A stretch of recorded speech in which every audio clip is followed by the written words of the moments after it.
ألم أعهد إليكم يا بني آدم ألا تعبدوا الشيطان إنه لكم عدو مبين وأن اعبدوني هذا صراط مستقيم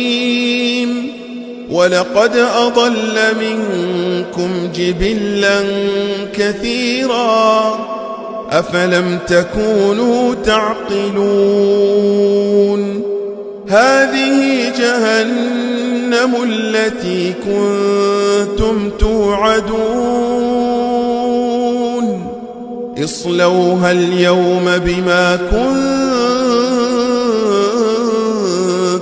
تكفرون اليوم نختم على أفواههم وتكلمنا